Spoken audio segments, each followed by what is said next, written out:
And we should be live.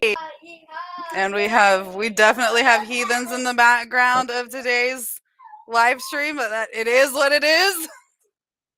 All right. Hey guys, I'm Jessie, and I'm really excited to be kind of kicking off TorDotComAthon2022 with our first night of live reading sprints. I am joined over here by my lovely co-host, or I guess this side because we're reversed on camera. If you want to introduce yourself and your channel. Hi, I'm Mike Everts, and my channel is Fit to be Read, where I review classic and modern science fiction. And we may have heathens on this side point during the night as well. Right, it's a parent-friendly zone over here. Hey guys, look, we actually have people in the comments. It always surprises me. I'm like, people show up. I had to read mine on the phone down here below. Right. I've hit that point now where I have to put on reading glasses to read, and it's just I mean, rude wake up call. As I got older, I never needed glasses when I was younger. Actually being pregnant with this one, this tiny little terror that's popping his head off, my eyes got worse and never got better. I'm like, man, the weird things they don't tell you are going to happen when you have kids. I did LASIK surgery like 15 years ago. I've always been nearsighted, and it was just amazing. I woke up the next day, and it was just like I saw perfectly. And I awesome. For that, but now like it's the reverse. I always thought it was crazy when people couldn't read little things, but man, rude awakening. It is, right? Getting old, just a thing. Yeah. So what are you reading tonight? So I've got,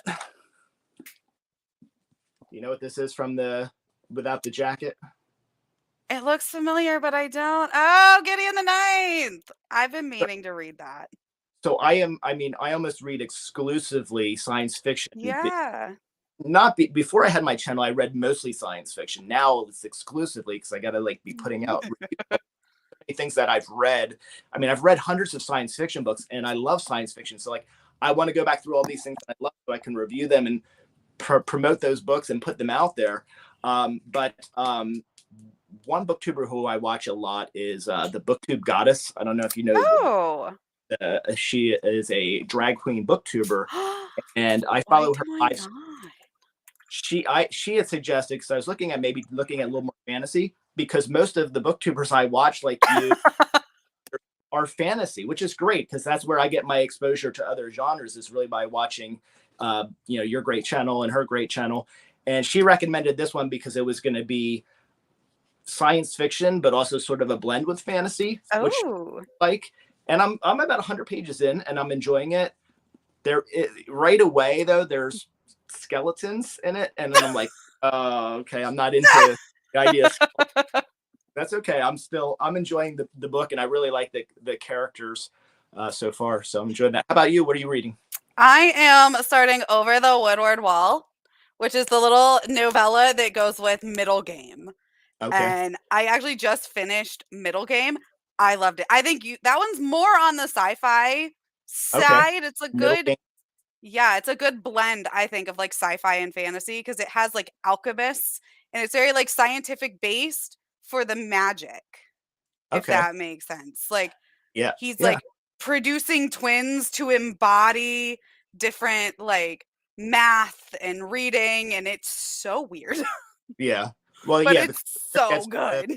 The closer it gets to wizards and dragons, not a knock, the further it is from what I'm used to reading. And it's funny too, because at the same time, I usually have 2 or 3 books going on purpose, because I don't like to carry the books around. So at the office, where I read, but I get like maybe a couple pages a day, I'm reading Piranesi, which again is more a book. And it's often that friends who send me books as gifts, you know that I like science fiction. They generally send me fantasy, just assuming that this is all the same thing. All the same thing. So I'm reading Piranesi, and I'm reading Getting in the Ninth at the same time. So who knows? Maybe I'm crossing over to the dark side. You might be. I've been wanting to read Getting in the Ninth. I really like the books that are very like sci fantasy, I guess. Yeah. Like N.K. Jemison's 5th Season is a lot like that, where it's it's fantasy, but it's like based in like earth science.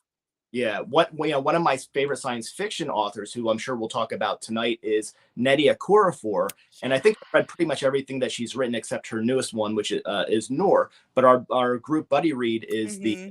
Remote Control, and her brand of science fiction, African futurism, really is a very strong blend of science Mm-hmm. and a lot of elements of the fantastical. And the great thing about her writing is the prose. It's just so beautiful, Mm-hmm. but the ideas are great, and I don't know, I just really connect with that African futurism side of things, because it feels like it's science fiction. It just seems to have that element of the fantastic in it. It does. I really loved the Benti series, so I'm excited to read Remote Control. I was Mhm. debating on starting that tonight, but I'm actually going on a trip on Monday. So we're leaving for like 3 days to go to Disney. And I'm like, I'm bringing that one with me. Like, Mhm. that's going to be my Kindle read while I'm there. It's a really good one. Like, it's not a blow you, like, I don't think her writing's like, oh, you got to read a core for, she's gonna just blow you away. Yeah. I don't think that it's that she blows you away. I think it's that you read and you just recognize this style of writing that's so different than I think what other people are doing in science fiction or fantasy. And the prose is just so elegant. It's so beautiful. Hmm. That's the real appeal. And when I tell people, like, I don't be like, oh yeah, you should read that, you're gonna love it. I'm more like, read it because I think you're gonna really appreciate the beauty of the writing in it. And the Yeah, and the story speaks for itself. I agree. And I think she does short form really well, which I think is hard, especially as like I'm typically used to reading like 500-page tomes. And Mm-hmm. she really gets that point across in a very like short format. And it's like, Yeah, how does it hit so hard in less than 100 pages? Like, yeah, definitely. blows my mind. I feel like that too. Yeah, sometimes with novellas, and I think that's done well in the Murderbot Diaries, but especially with like Remote Control is a good one too, because a lot of times when I read novellas, it's like, okay, they constrain themselves. This would have been a better story or a more full story had they Yeah. novel length, but it's good. It's a nice novella. With Remote Control, and I think also the Murderbot series and the Binti series, it's like, this is it. I want more. I want to watch Right. like this ride, and I like this world, and I like these characters and what I'm watching. But I'm satisfied. I'm completely satiated when I finish the book. That's awesome. Yeah. Cause I know like I'm like I felt like that way with Benti, where it's like I wanted more, but I was good. Yeah, Like yeah. it had a good beginning, middle, end. It's like, Did you could I all? have read more? Yeah, I read all three. I read all three like back to back too. So it was Okay. kind of like one big novel if you read all three of them back to back. Do you think you'll keep going with like Lagoon and Who Yeah. Fears More and all those? Yeah, I I picked up Lagoon yeah, recently and I'm really excited to get to that. And then I picked up, I think it's Akata Witch. Akata Witch. Yep. And I picked that one up and I'm excited. I think that's like more YA or middle grade. Witch is more YA. And then I think the first one she did that was really more of a dive to adult was Who Fears Death, which I actually just finished reading Oh, a week ago. And that's another like kind of fantasy sci-fi blend feel, but that one feels a little bit more fantastical, and I think you'll feel more at home with it in terms of like your fantasy chops, because it's yeah. more heavy on like wizardry and that sort of thing. Um, but yeah, and Lagoon is just one that is, again, it's weird. Like, I want to say, oh, go. I just know or read Lagoon and be like, why did he recommend this to me? Because it's just not my type of. But it just has to hit you, Yeah. and it hits me just right. There's a lot of those books that where it's like, I love them, but I have a hard time recommending to Yeah, other people. I'm like, because this might be really weird. Like yeah, The Fifth Season by N.K. Jemisin. I have a really hard time recommending that to most people yeah. because it is a weird one and it's very dark and it's got those elements of sci-fi where like she pulls from actual like earth science, Yeah. but then it's kind of like this is the magic, but it's like real world applications. Believable in the universe that she's created. Yeah. Yeah, and that's So it's and you have to know that the person is to you like. I'm expecting that you're going to allow your brain to get twisted around a bit, because that's oh what yeah. it's going to be. Oh yeah. That's the same with middle game too. It's just you got to know you're not going to know anything that's going on until the very end. Hmm. A fruit cup. You want a fruit cup? If you Yeah. give me a minute, I'll get you a fruit cup. Yay! Fruit cups. I mean, I wish I got that excited about things like fruit cups. Yeah, fruit cup. What do you? Yum. This kid will eat anything all day, every day. Yeah, that sounds like my 13 days where I was, brothers were as teenagers. You eat everything. You go to the grocery store, and then the next day everything's gone. You're like, go to the grocery store. Yes, Eat everything in sight. that's how it is here. It's like I just bought food. What do you mean there's nothing? Yeah. Like, why did everything get eaten on one day? We have a whole week until next trip. Like, how are we doing in the comments? Fifth season's a hard sell. It is a hard sell. It's so cool, but it's really also hard to be like, so there's a whole perspective in second person. Like, it's weird. I need to try the audio. I've never been one that can like absorb audiobooks well. For some reason, my daughter like will consume audiobooks like crazy. But for me, it's like in one ear and out the next. Like, I was trying it the other day, and I was like, especially with sci-fi, it's hard because like you really have to process. But like my brain, Bethany was actually doing. I don't know if you caught her video the other day. It was a video on how to read faster. yeah. I mean, she consumes like She bless Bethany. And yeah, right. But I think she has a natural fast reading speed. I don't. And then she started talking about audiobooks, and I thought I'm going to try this out, and I just can't. Like 5 minutes later, I'm like, oh wait, I was listening to that book. I had no happened in it, and it's not even. Like I picked a book that I really liked is Ray Bradbury's another one of my favorite authors. So I'm not going to do like Three Body Problem or like Greg Egan or hard sci-fi for this. That's just work. But like, let me do like an old Bradbury story. It's a real comfortable poetic prose, and I put on Illustrated Man, and it's a book that I'd actually read before. 10 minutes later, like, and this is like driving the kids to school, and I'm thinking about 10 different things about did they read lunch? I had no idea what I listened to. Same. That's how mine is. It's funny though, because my daughter's dyslexic, and audiobooks work better for her. Oh. And I'm like, well, maybe that's why it doesn't work as well for me, because I've got more of like an ADHD brain, like yeah, same. 17 things at once, always. Even my husband has to be like, stop. One of her strategies was to, and I don't think this is like mind blowing. This was to try reading the book and listening to the audiobook at the same time to teach your other brain to catch up. I'm gonna try that. I like if I can find a way to just process more reading. Right, same. I want to try that too, like specifically with the Illuminate files. I was told specifically to do the audio while reading with Illuminate because it's like that mixed media format. Yeah, that could be interesting. I'm gonna try. I read that one, but yeah, I'm because that one, I feel like on that kind of format, I'm skipping around a little bit, so that might be a more difficult. The first one I picked for an audiobook, but I could see that being really interesting and having that experience. Yeah, so I'm excited to try it eventually. I also I haven't liked any of his other books. Oh yeah, that's the only one of his that I read, but I like the idea of reading something first, and then if I can concentrating on it, reading again with the audiobook, only because like I don't like to do the audiobook first, and this I'm not going to get into the whole like reading books versus audiobooks, right? But I do feel like if I, everything I read, it's first and foremost for my enjoyment, but it's also with the intention of, is this something I'm going to review? And that's the reason I don't DNF things too, even bad things. Like I just read Stranger in a Strange Land as a reread. Oh yeah. I believe how much of a torture it was to get through that book. But I was like, well, I can't do an honest review if I don't read through the whole thing again, because it's been decades since I read it before, and I have no idea where I was going. Man, it was a long day in the garden. I know the feeling. It'll come back to me. It will. But one day I will get myself into audiobooks. I don't think I will ever read to the Bethany level. No, I'll never get that volume of reading. But what I was going to say is, on rereads, I think it would be interesting to do the audiobook, because the reason I don't do the audiobooks first, especially, is I don't want to get the narrator's voice as the character.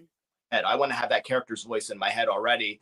And I just saw on Twitter Adrian Tchaikovsky just won an award, and he was like crediting the audiobook narrator, and I thought, wow, an interesting book. I don't know if you've read Children of Time, but that would be a great one to hear the audiobook I for. think it would Sound like. I've been debating reading that one, but spiders freak me out. So I'm like, I can't get over the fact that they're like spiders. Yeah, and I mean, yeah, I don't know. I don't have in my head. It didn't bother me. Something. Oh well, I don't know. Maybe it will. It's just such a completely Tchaikovsky. His writing is like, Children of Time. I really like it. I did 150 list, and it was definitely high up on my list, but it wasn't like a top 10. But as far as like a literary accomplishment, what he does with the book, it's just so well done. Like he doesn't miss a beat. Like one of those books you can't go back to and say, oh, he made an error here or the story lapsed here. Like it's just everything I've read by him. It follows that, like any question you have, if you shouldn't have a question, but if you have one, he's going to answer it in the next line. Like, okay. I think he's such a perfectionist in his writing, and I really appreciate that. And it's the same thing in the world building that he does too. And when the world building is solid like that, that automatically gives me a buy-in then for the rest of the story and the characters and everything else. I do agree. I like that. And that is on my TBR. Like I have been branching more into more sci-fi books lately. At least trying. At least trying to get there. I did, just from my own selfish reasons, I'm doing more sci-fi. I've actually found that I really like YA sci-fi. Like I love Brandon Sanderson's Skyward series he did so far, and The Disasters by M.K. England is like an underrated YA sci-fi, like standalone, and it is so good. It's like these kids, and they're like college-y age kids. They go to this like space school and they get kicked out on day one. They're on like the shuttle to go home, and like the place gets attacked. Everyone dies except for them. So they're on the run, and they're like this ragtag group going through the galaxy trying to like not get killed and then figure out why everyone else is trying to kill them. I'm getting Ender's Game vibes from that. That sounds kind of is, but it's so good. Have you read Iron Widow? I haven't, but I have it. Okay. I have so many books that I'm like, I need to get to these. And it's like, I read like 5 a month. So I feel like it's going to take me a million years to get through even what I have. I did a buddy read with Robin from the book Wormhole, and we read Iron Widow, and it's a really good one. It's like, I got a little bit of Hunger Games vibes, and it's sort of like, you get that the movie Pacific Rim. Oh, I love it. And, but it's not predictable in terms of where this character is going to go. And like, it definitely dumps into the dark side quite a bit. And that's really refreshing to see. Not refreshing to see. Oh, it's great. Right. It doesn't follow the typical path of some of the YA stuff that I've read does. And I don't read a lot of YA, but I try to like every year read a little bit of, I read all the stuff that I know I want to read, but I'm like, okay, let me try to get some indie books in. Let me try to get some little bit of fantasy. Let me try to get a little bit of non-science fiction, non-fantasy, and let me get some YA in there too. And so it might only be 2 books, but then at least I'm not missing out on some of the things that other people are really liking that I'm not ruling. Exactly.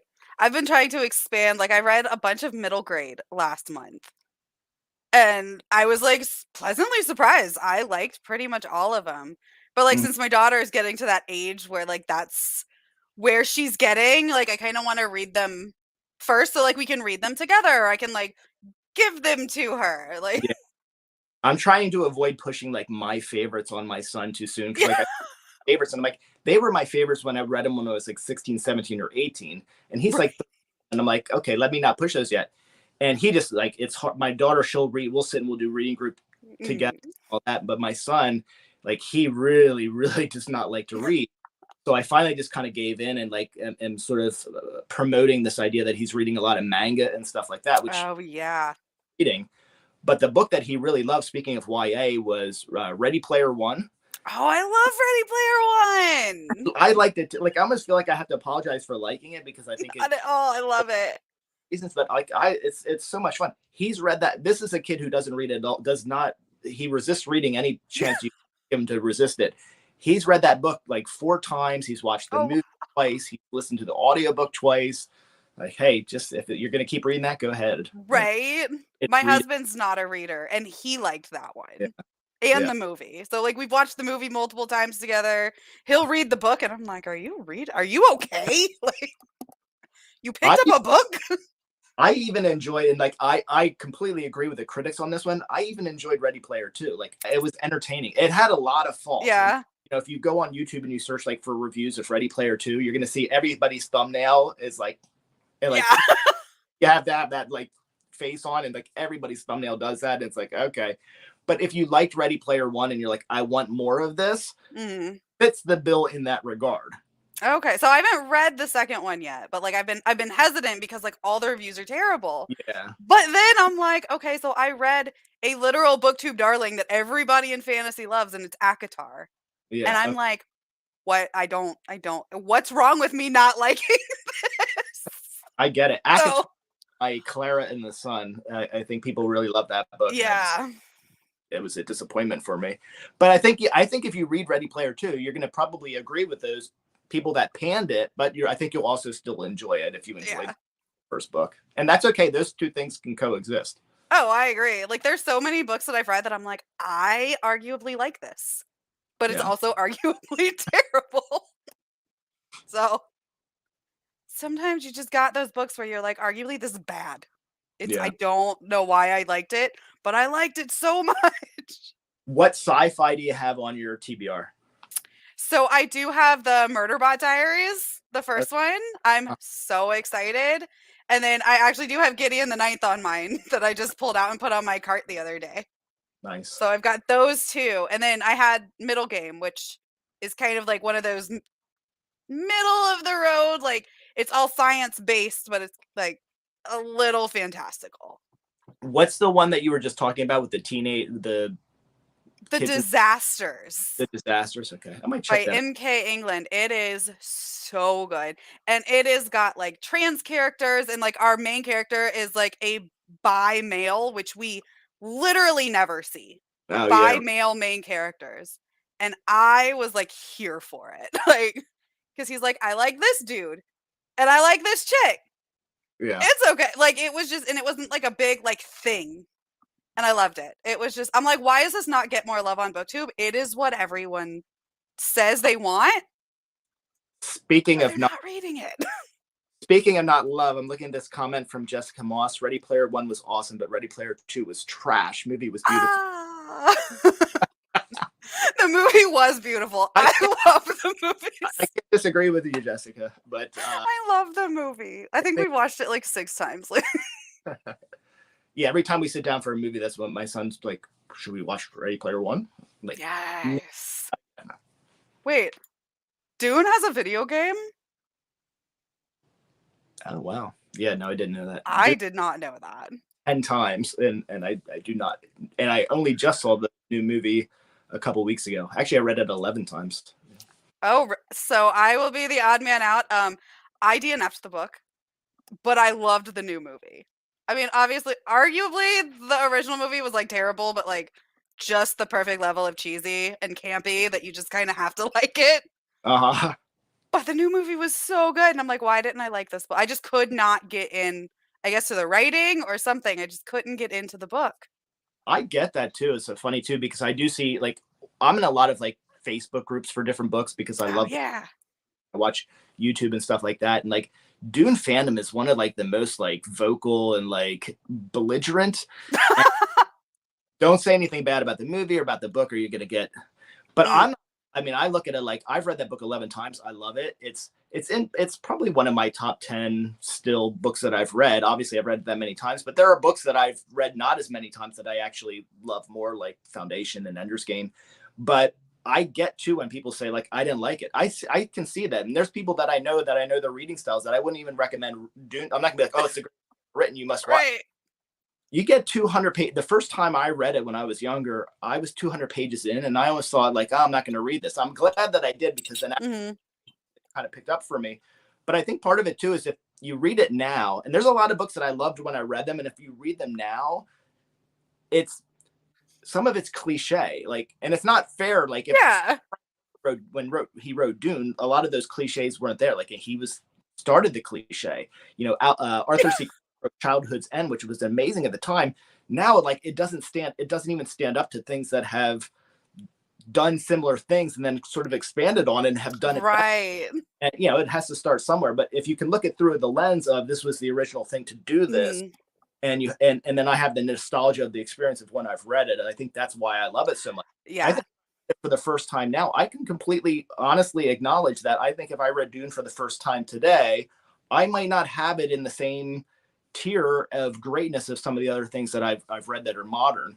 I just happen to have read it previously, so I have that sort of history with it. That definitely makes sense. I feel that way about a lot of the like books, like the fantasy books that I read when I was younger, like arguably like Harry Potter. Like going back and rereading them, are they that great? Not really. Do I have that nostalgia that was like tied up in like 11-year-old me? Yeah. Yes. So it's like I wouldn't really recommend them, but No, I read them at like, 11, 12 years old. Yeah. And it was just like, all encompassing. And even like the Twilight books, like I will not reread those. I will just let them live in my nostalgia teenage years and sit there and know how I felt. My husband tried to put that on for the kids one day, and I started like the first 10 minutes of the movie. I'm like, what in the world am I watching? Like I can't with the movies. Even when the movies came out, I was like, this is terrible. Movies though, do they like? I did watch them, and they were so bad. They were so bad. He's a good Batman. Did you guys see that? I haven't yet. I want to. I thought that was pretty. It was definitely a different take, and I don't know what the fan reaction's been on it, but I thought it was pretty good. Yeah, I've heard a lot of people like it, and I'm excited to see him as Batman because I think he's actually a really good actor. He just was done real dirty in Twilight. Like real dirty, and all that anyone thinks of like Robert Pattinson is the sparkly vampire from Twilight, but it's like he's been in so much else that is so much better. No, I think he's a good actor. I think the guy Timothée Chalamet who did Dune, I think it's the same. And I'm surprised. I wouldn't be surprised if they get the same reaction because like I do see the Dune fandom and a lot of people panning it because it's like emo bull. They look at actors that fit that kind of mold is like, oh, we don't want this emo playing this role that is so precious. And I thought I went into it just kind of open-minded. I didn't know what to expect, but I thought he was really good in that. I really liked him. He's been in a bunch of like good movies though, and I think he's supposed to be Willy Wonka in like a reboot movie. That'll be interesting, yeah. I mean, the screen, like whatever behind the scenes like photo that I guess they leaked, he looked really in character. I was like, okay, I can see this. And those are huge boots to fill in comparison to Johnny Depp, and you've got Gene Wilder, who two like amazing personalities on screen. And then we've got these two showing off one of their favorite books, and this is Dogman. Is this Dogman or Investigators? It's the Investigators. They're alligators. My Sasha, and they investigate.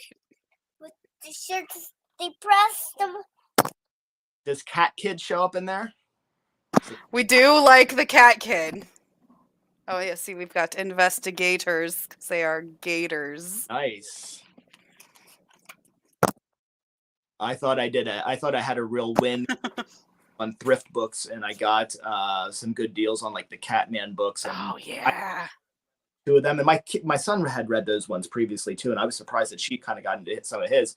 And I thought, well, let me order. I don't know which ones we actually have, so I was like, this is a very obscure title, and so like I ordered them, and like of course one of them is the one that we already had. So she's like, we already have that one. Right.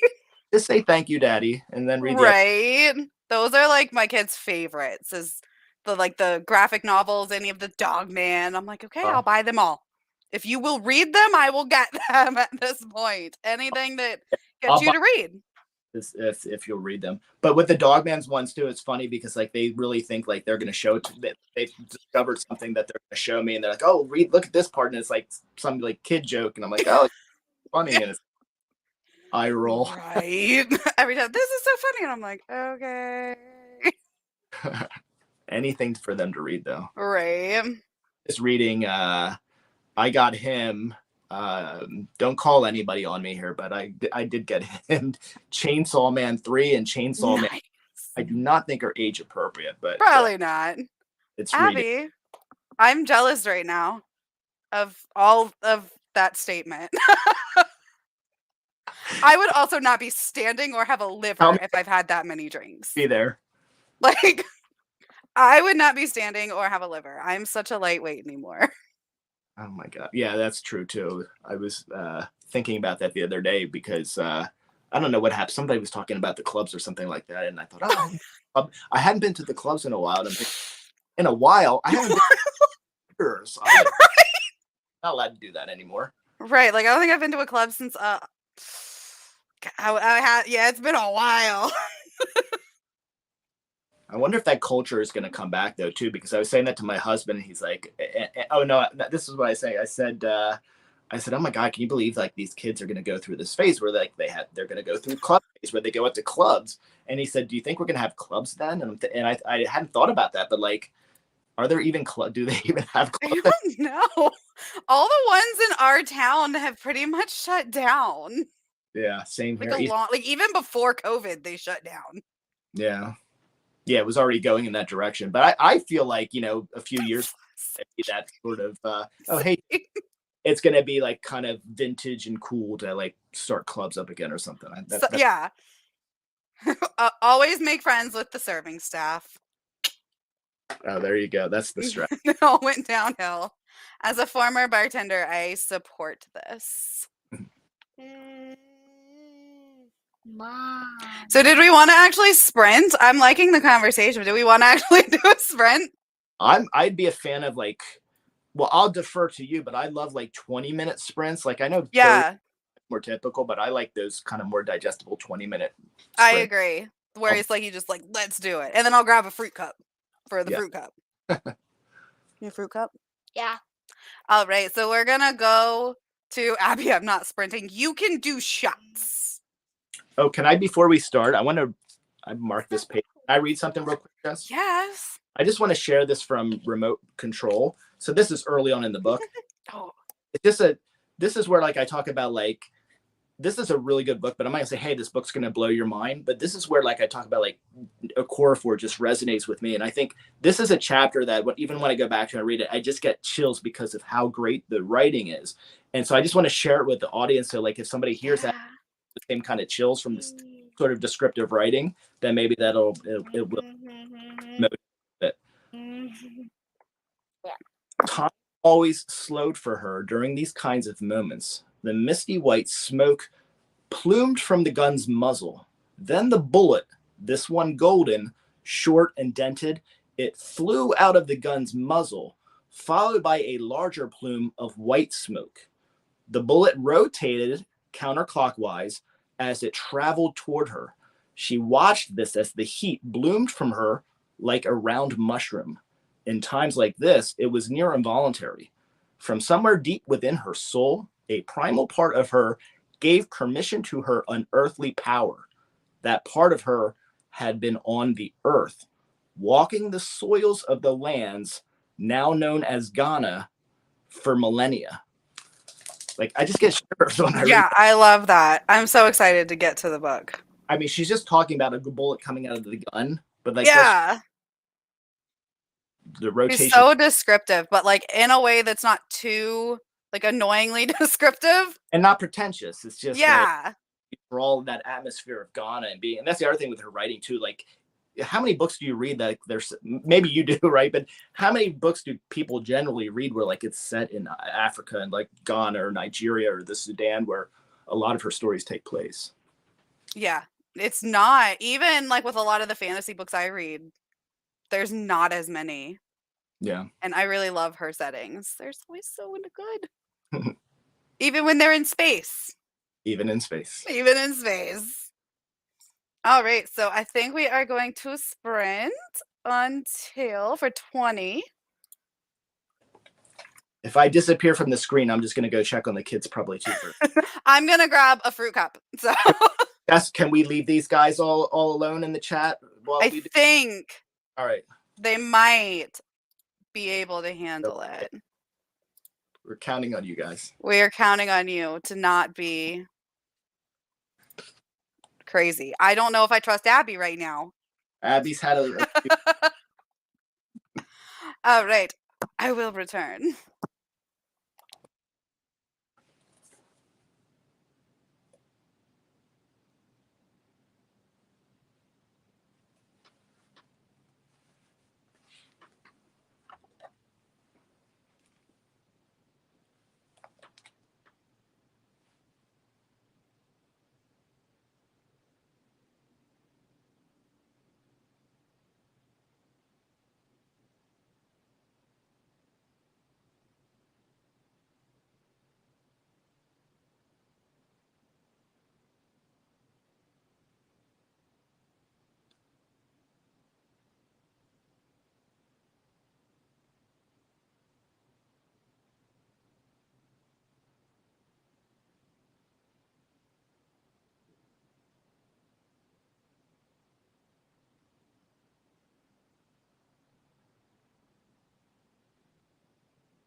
Hello.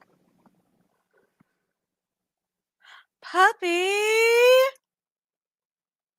How cute.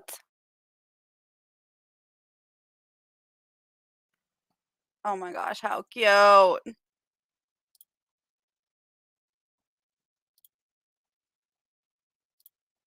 Oh, you're muted. I think you're muted.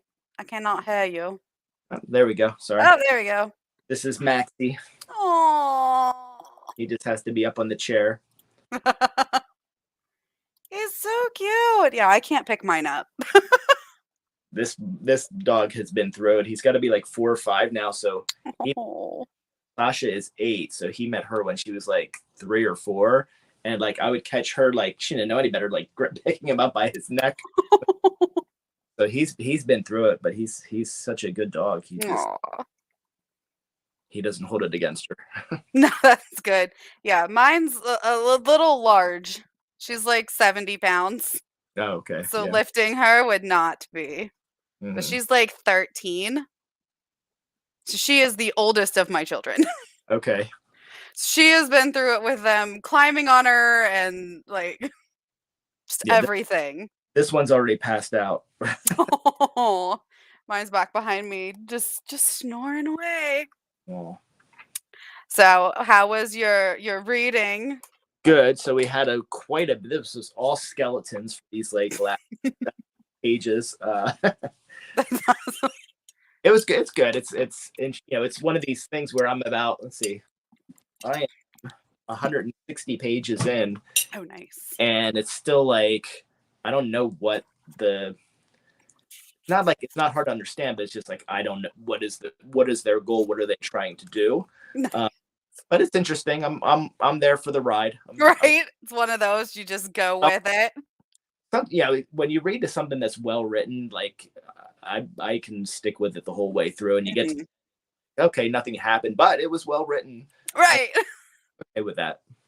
I didn't get very far. I got one chapter, but these are long chapters. It was like 20 pages. 20. But it's also weird. But I knew that going in that it's very strange. So Over the Woodward Wall is the children's story that like weaves throughout middle game. Mm-hmm. And she ended up writing the entire like children's story and releasing that as a novella under the name of the author from the book. So it's like real meta. Yeah. So that's an interesting thing I saw too. Where did I see that? Maybe it was on Twitter or somewhere. Somebody asked the question, what is a fictional book that's mentioned in a story that there's enough context that you feel like, oh, I wish that actual story existed. And can you come up with one? Right at this point, it is now Under the Woodward Wall. Yeah. I was thinking of, what was the one an obvious one is, I don't know if you read Samuel Delaney in, I think it was in Babel 17. He references a book, and this actually happened. He references a book, Star, and then he actually wrote Empire Stars, a short story he wrote. So that's a good one. Oh, that's awesome. Have you read the 3 Body Problem? I haven't yet. Okay. So there's in one of the sequels, there's a fairy tale that's referenced. It sounds like really cool it would be cool. Right. It's like that in, what is it? The Starless Sea by Erin Morgenstern. She references a lot of like fairy tale type stories like in the book. And I'm like, I want to read the story that you talked about. Is there enough context that like it's like, oh, that's what that story would be about, or it's just like okay. And they give you a lot of it in the book. And that's another one of those like books where you just go in and you're like, I don't know what's going on until the very end. Yeah. And then even when you finish it, you probably don't know what's going on because I was like, I have to read this again. Yeah. So you got 20 pages in? About 20, but I don't think it started at page 1. I hate that when books don't start at page 1. Oh, yeah. Because it's like, it says you're on page 22, but it's like, really, the first page is 9. As somebody who reads slow, and I lied, I think I read 7 pages, not 8 pages. Like, I love that because I'm like, oh, yeah. You feel like you're farther along. Yeah, so the first page is technically like page like 9. So I'm like, oh, well. I feel like I read 20 pages, but really. Discworld. I have not yet gotten into Discworld. And I know everybody loves it. Alan is always talking about it. Or with poo. Did you catch any of Alan's live stream last night? That was a I good. didn't. He looked like he was, he's been through it. Right, poor guy. I know he had like some kind of like contest that he took his kids to or whatever, his like school kids, and then they had like prom, which looked like it was a disaster. It was hilarious though, because I think some of his kids infiltrated it was pretty funny. That's awesome. I love Alan. He's so fun. He's a really nice guy. He's one of those guys that, like, I mean, I think you've done things with him. I don't really, and just to watch his channel because I enjoy it. But like, he's one of those guys when I see him hop on, I always jump in because it's just like, God, I wish this was like one of my kids' teachers. I wish my kids would, because you can just tell that guy is like, yeah, he cares about the kid, but like you just can tell like that's the type of teacher. Like I had like 2 teachers like that in my whole life, and I remember them, and I that I didn't even really care about, but I love those subjects and I was totally engaged in them because the teacher was just so like committed to it, was such a character, had such a presence. And like, I just see that and I'm like, I'm so jealous. I wish my kids had, and I wonderful teachers. I mean, like, especially my son, because he does have, like severe ADHD stuff. And we switched him just because we've moved, but we switched from one school to another, and they were both good reputation schools in DC, but the school we moved him to, it's just so much better because like the people, they love him, and it's like that care is exactly what he needs. And like I think, I'm so thankful for the fact that he has people like that. So it's not that they don't have great people around, right? I mean, sort of that engaging, like giant character that will make you fall in love with a subject because of how much energy that teacher has in the subject. I agree. I think like my kids' school has like great teachers too. Like they go to a really like a small school here, and like they've been fantastic, especially with like my daughter having dyslexia and like doing like extra help and things along those lines, like really like helping her and allowing her to not feel like there's something wrong. You know what I mean? Like it's like you don't want to feel like there's something wrong with you. You can't learn right. Like they just adjust. And they're like, okay, you just learn differently, and that's okay too. So I love that about like their school. I have a character trait where like I definitely like try veer towards like the people pleaser, and like I don't want to position anybody. But with my kids, it's one of those things where like you just it's a constant struggle to get out of that, because like I want to be liked and all that kind of stuff. Yeah.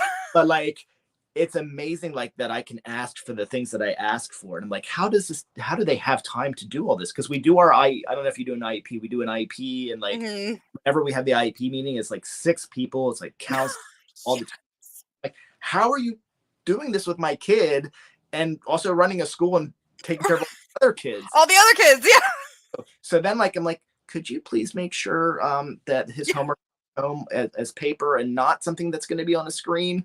And I'm like, how can I ask them to do that for him? And they do. And like, they're just, oh yeah, absolutely. That makes complete sense. Right. It's I'm always emailing like, I hate to be that mom, but and like let them know something. They're like, no, we're fine. I promise you we're fine. Yeah.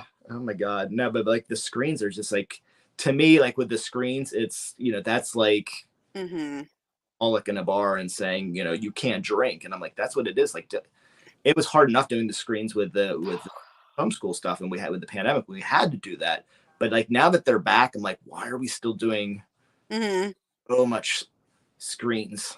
I agree.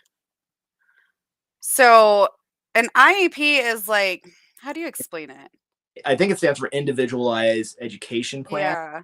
And so, in our case, for example, it's like my part of the disability is like, there's oppositional defiance, there's impulse control, and there's things like that. So like my son, like luckily he's got a good brain. He's a very intelligent kid, but if you give him a test that everybody else is taking and it's multiple choice, like to him, there's no consequence of the grade. So it's like, I'm just going to answer however I answer because I just want to get done quickly. And so that test is not applicable for him. So an IEP recognizes that's one of the small things. It's one of the things that's recognized. So they say, okay, when he tests, he's going to test individually rather than with a group, or and not like hey, let's pull him out in front of everybody and say, hey, he's going to go get his special testing. No, like there are set aside times where all the kids at some point or another in a small group or something like that, and maybe that's when he does his test, so he gets that individualized attention. Because in a weird sort of way, I know it could seem like just like, well, just make him do it. It just doesn't work that way. Like, he really can't learn that way. He really can't test that way. So he needs that special option, and that gives him to him, and then recognizing, like, if he needs to take a break because he's going to have anxiety or something, he can do that. So the IEP addresses all of those things, as well as behavioral goals, educational goals, how much time is going to be spent with, how many hours will he have this month with the counselor or social worker or whoever. And, I guess it's a plan that takes all of that into account. Yeah, my daughter does that too, like, where they'll get, like, extra time, and then she actually gets pulled out and does, like, the small groups and stuff, and it helps significantly. Yeah. Now, I saw her. I was going to ask you. I saw her standing in the back. I didn't want to ask you, but with Paolo, that's from my perspective as a parent, like, oh, thank God, God bless these people that they do this. From his perspective, it's like, oh, I hate all of them. Do you have that? Is it more accepted and well received in your household? So far, it's much more like she enjoys it, because she's not like, she knows she's not like the only kid. There's a couple of them that like go into these like small groups, and then she also has like extra tutoring and things along those lines. So it helps so much, and she kind of recognizes like that it's helping. Like, we're not quite to frustrated yet, but like, I know things like she gets embarrassed and doesn't want to like ask questions in class. So like, that's something that we're addressing. Like, if you have a question, you got to answer it. You can't just leave everything blank because you don't want to ask the question. Like, that is why you're there. Yeah, that sounds like Paolo. Like, there's that shyness to it, and he doesn't want to acknowledge that he appreciates and needs help. And it's funny, I was talking to the counselor the other day, and she's like, oh, he's seeking me out now a little bit more. And she's like, that's great progress. And she's like, I'll see him. He'll walk past my office once. He'll walk past it again. He won't look. He won't say anything, and then he'll just make eye contact. I say, "Oh, hey," and I'll say, "Hey, Paolo, do you want to come in and say hi?"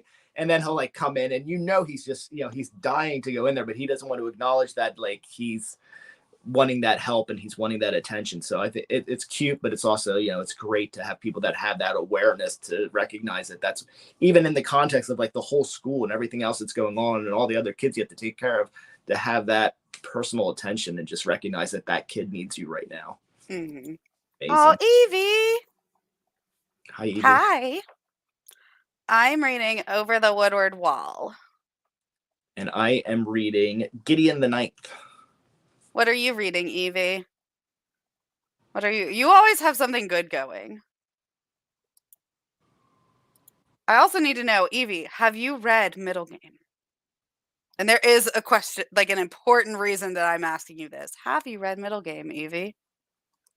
I'll never remember it, but there was something like she posted like 4 months ago on Twitter. I'm like, oh, I want to ask her about the book. And now I have no idea. No, I'm not going to look. Right?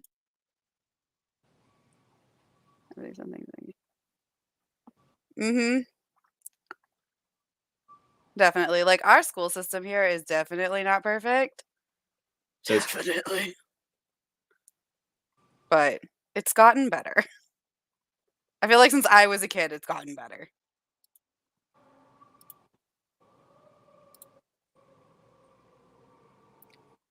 Oh, nice. Dr. Zhivago.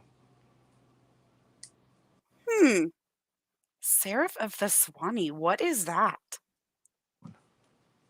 I need to know. Seraph of the... That just sounds fantastic. That's some heavy reading too, along with Dr. Right? Oh, it's Zora Neale Hurston.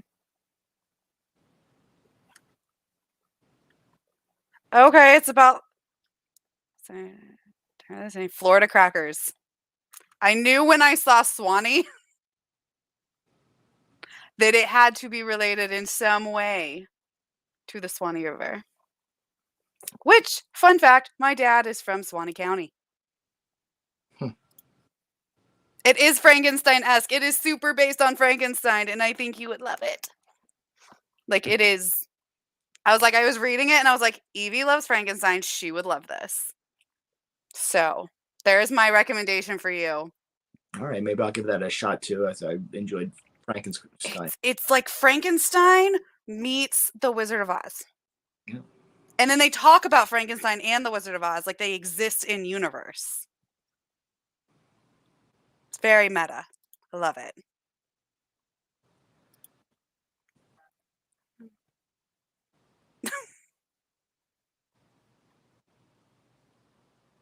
Oh, what is it? Oh, Fireheart Tiger. I've never heard. I haven't heard that it's a Beauty and the Beast retelling.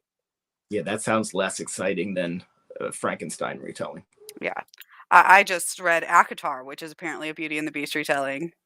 Avatar? Like A Court of Thorns and Roses, and it's a Beauty and the Beast retelling. It's about the best thing I have to say about it. What was the best thing you've read so far this year, Jess? Middle Game. Is it? Oh, really? Wow. Yeah, it was definitely Middle Game. That was so good. Did I finish Rhythm of War this year, or was it the end of last year? Rhythm of War might be up there too, but like I feel like that's kind of cheating because it's the 4th book in a series I know I love. So like, we know I'm gonna like anything in the Stormlight Archives. So as far as like not a series that I know I love that's written by Brandon Sanderson, Middle Game. Do you find it harder, or do you find yourself more resistant to starting a new series, especially a long series, since being a booktuber, knowing that like maybe that's going to take up a big chunk of your reading time? Yes. I've been like trying to find more like standalone books or like already completed series. Yeah. Because it's like I've been trying to read like Wheel of Time for 2 years now, and I've made it through 2 books. Starting to think it's not for me. But it's also the fact that they are massive, and it's like 13, 14 books, something like that. Yeah. I don't know if I can do it. I feel like younger pre-YouTube me definitely would have probably have read that by now, because I used to love, especially if I saw a series like that in long books and I knew about it, like, oh, this is great because I could be reading this forever. And when I first read the Ender series, which is like, along with the Ender's Game and the Shadow series, it's like, 15 books or whatever, and expanded beyond that. I was like, this is going to run out eventually, and it's going to be awful. Now I'm like, oh my gosh, I can't read through all of this again, because I won't review anything else except Ender's Game stuff. Right? That's how I feel too. It's like, okay, well, I need to, but then I get stuck in the whole like I've read book 1 of so many different series and have not completed them. And there's so many good things that I want to do too, like because I've probably reviewed about 4 of the Expanse books, and I'm currently rereading through that again too, and I'm like, I gotta go. And I'm like, because I like it. I don't love the Expanse series, but really good. It's not my like, it's not like Ender's Game or Foundation series or Red Rising series for me. But like, I want to get back to Ian Banks and the Culture series. I want to get back to Piercebound and Red Rising series, but I'm like, well, I can't start those until I finish the Expanse. And now, like at book 4, the Expanse, I'm like, do I want to go back through book 5 and book 6 and book 7 and review all of those as well? And yeah, I do, and I will. But now, like, I can't start another series until I feel like I kind of have one series going at a time, and that's it. Yeah, I've read the first books of Red Rising and the Expanse, and I have all of the Red Rising books because I bought it like in a box set, and I'm like, okay, I want to get to these. I liked the first book, and then I just keep reading other like first books. Yeah. And like same with the Expanse. Like I liked the first book a lot. Mm-hmm. I have book 2. I'm like, I just need to get to this. Yeah. But then it's like all I'm going to read for an entire month is like one series. And it's like, that's going to be a boring wrap up. And it's weird to think that way. Because like pre-YouTube, I'd be like, okay, whatever. Especially if you have another chunker going too. Like if you're reading something big and then you throw in one of those series books, and you're like, okay, I'm committed to these 2 things for the next few months. At least at my reading, you are. Oh, I have this on my TBR for the week too. The P. Jelly Clark that I Have want you to fly through. have you read any of the finalists or nominees for Nebula or Hugo short stories? I have not. Really great ones. I am severely behind. Yes. The Mistborn series. I feel like Mistborn and Final Empire, even though I've read them all, I feel like the first book could justifiably be a standalone. That's another one too. Again, it's fantasy, not science fiction, but that's one I would have read now too. And I've got actually 2 copies of the trilogy because I bought the first one when I started watching booktube. So when I started booktubing, I started it after I read Tyrion by Dan Simmons, which is an amazing book. I was like, I'm not done with this book yet. So I was like, I was gonna look up just reviews to see what people wrote about it. And I was like, booktube, what is this? And I was watching all the videos that I could find about it. Like, oh, this is great. And then I saw a lot of people, like a lot of the bigger YouTubers that popped up, like Daniel Green and people like that. Again, all booktubers, and people talking old videos about Mistborn. I was like, oh, this sounds really good. I could read this. So I picked up the series. And then I went to a book sale like a few weeks later, and at the book sale was like $1 a book. So I ended up with like 5 boxes of books, and I saw that trilogy there. I'm like, well, for $1, I'm gonna get it. Right? That's pretty much how I got started too. Yeah. I was like, oh, I'm reading, I'm looking up reviews. I'm like, this is a thing. Like, booktube is a thing. Yeah. And then I think I found Murphy, and she was talking about the Mistborn series. So like I picked it up and I read all 3 books like back to back, which is something I definitely don't do now. Are the other 2 books as good as the first one? The third one is my favorite. Okay. It is my favorite conclusion for a series. Granted, I think it is the only series conclusion that I can think of that Sanderson has actually written. Oh, really? Or like of his own books, not with the Wheel of Time books. But like everything else is technically still in progress. Really? Okay. Like a George R. Yeah. Not Lord of the Rings. Oh yeah. That show. Yeah, Game of Thrones. I never got into that one. What is a series that I don't know how I've become the interviewer here, but I know it. Because I was thinking of the Remembrance of Earth past series again, of the 3 Body Problem, which I thought 3 Body Problem was a good read. Wasn't blown away by it, but it was good, and it's very unique, very original. But 2 of my favorite books of all time are the 2 sequels, Dark Forest and Death's End. And it's a series where, and this is where the question is, it's a series where the first book is good, but I think people don't go on because the book's just good or they were underwhelmed by it, so they feel no need to read the sequels. But I want people to read the sequels because they're so different and they're so amazing that I hate for somebody to miss out on them. Do you have a series like that where like the first book it's fine, but like, boy, you get to the second book and it's like not what you were going to expect from the first book, and it's so good you wish people would read it? The one that jumps out is The Poppy War, because while I really love the first book, it's polarizing and it's really weird. It has this like tonal shift in the middle where like the first part is like magic school and it could easily be a YA book. And then it has this like tonal shift to war where it's like really dark, really quick, and really violent. And I think it put a lot of people off, just that like tonal shift, like what am I getting? But book 2, The Dragon Republic, is probably one of my favorite books of all time in that series. And then also the Darker Shade of Magic books, which a lot of people don't like the second one, and I really, really do. I thought, because it adds different characters, it's like a whole different, like the first one could probably stand on its own, but book 2 like opens up the world so much and it's so different from the first one, and I'm like, just read the second one. It's so good, but a lot of people just don't like it as much, and it makes me sad. Well, 3 Body Problem it's a good book, and what's neat about it is it's very original, and I like, Cixin Liu. It was my first time reading a book by that was translated from a Chinese author, And you can definitely feel like, I can't explain exactly how, but you can feel like, okay, this is coming from somebody with a different life experience and from a different culture than I'm from. And that was that's what made this story an interesting read for me. But the story itself was like not very, like the climax was not that great, but some of the stuff in the science was really original. The second story was like, it was great because it sort of just changed my mind about how you think about meeting new life in the universe. And that's as much as I'll say about that. And then the third book is one of like most mind-bending, mind-blowing books I've ever read. And you wouldn't know that from just reading the first or second book or know to expect it. But like there's like 3-dimensional space, 4-dimensional space, 2-dimensional space, and 5-dimensional space, and doomsday buttons and all kinds of crazy quantum physics.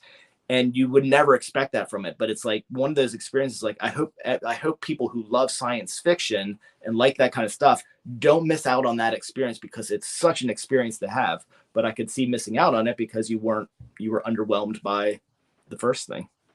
That makes sense. I kind of felt like that about the first Wheel of Time book too. I was kind of bored with the first Wheel of Time, but I've only read 2. But the first one I thought was really boring. Like it was Lord of the Rings, like warmed over. Like it was good, but I was like, I don't get the hype. And then I read book 2 and I was like, okay, I can actually see the hype, even though the writing style was a little difficult for me, because it's like, why do I need 6 pages of description about whatever it is we're talking about? Let's just get to the point. Like I get that that's kind of where fantasy was at that point in time. Yeah. But it was so much better.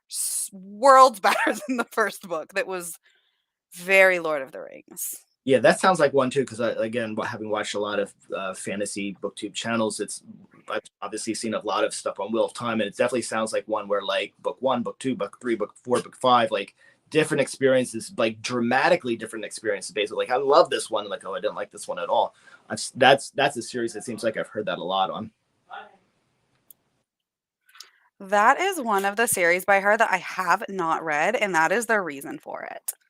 Because I keep hearing that we're not going to get that final book in that series. So I'm like, I don't even want to read them. Yeah, I don't think I could start a series that wasn't like all. Same with like I don't watch that much TV anymore, but like even with TV, like I can't start something that's not already done, because if I get to the last one, then I've got to wait. I'm like, I'm done with that, because I forget where I've left off, and then I'm like, I just don't want to go back and reread something that soon before it comes back up. Yeah, that's why I haven't picked up like the Game of Thrones books. I don't think they'll ever be finished. And I have, what's that other one? Name of the Wind, that everybody loves. Like it's like I don't think that there's gonna ever be a book 3. And maybe if there is, okay, I'll pick it up and finally read the series. But at this point, I don't want to let myself down. Yeah. And like with TV shows, I've been let down. Like we canceled after 1 season of Firefly. Like I have been hurt ever since. What are your family go-to shows? Like you sit down and everybody's tired, like, let's just put on this show like that everybody can watch. We don't watch a whole lot. I mean, really anything on Disney though. Like right now, it's Encanto. Encanto. Just the amount of times I've seen Encanto lately. Yeah. Like we're sitting in a restaurant Friday night, just me and the kids after guitar lesson for my daughter.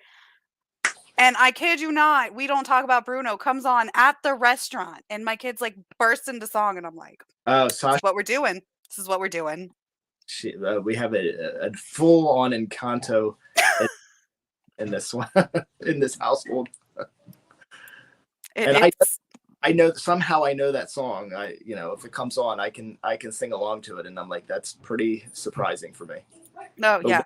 Day, I think that movie played like 3 times in a row one day. Sounds about right.